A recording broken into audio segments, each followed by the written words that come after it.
Brought to you by Palvi Agrico. आता शेतीसाठी जे काही लागणार ते घरपोच मिळणार, तेही मोबाईलच्या एका क्लिकवर। मालाडमधून काँग्रेसचे उमेदवार आज अर्ज भरण्यासाठी निघालेले आहेत। त्यांच्यासोबत स्थानिक विधायक काँग्रेसचे नेते असलम शेख आहेत। आपण त्यांच्याशी बातचीत करणार आहोत। सर, आज आपले उमेदवारी अर्ज भरायला निघालेले आहात, किती विश्वास आहे विजयावर?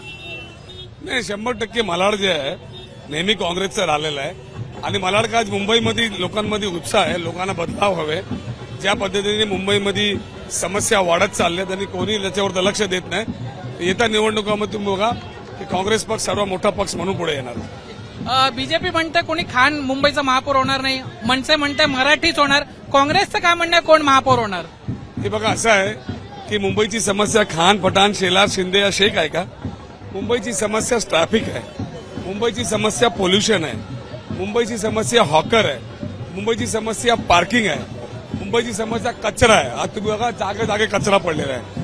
हे बघा ही काय परिस्थिती, मुंबई शहरामध्ये पार्किंग कशी झालेली आहे याच्यावरती कोण बोलत नाही।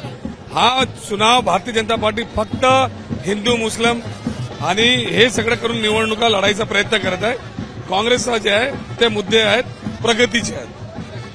शिवसेना उद्धव गट तुमच्या सोबत होता लोकसभेला, विधानसभेला, मात्र आता अपक्ष तुमच्या विरोधातच लढत आहे। ही लढाई कशी पाहता, किती टफ होईल? 100% जेव्हा ते मनसे बरोबर गेले, आमचा त्यांच्याबरोबर जायचा प्रश्नच उद्भवत होत नाही। तुम्ही मराठी भाषाच्या नावावरती लोकांना मारायचा, गोरगरिबांना मारायचा, दुकानी फोडायची आणि धर्माचा तुम्ही एकमेकांबरोबर भांडण लावून द्यायचा, असे काँग्रेसची मानसिकता आणि मानणारा पक्ष नाही। आम्ही निर्णय केला की आम्ही त्यांच्याबरोबर नाही जाणार।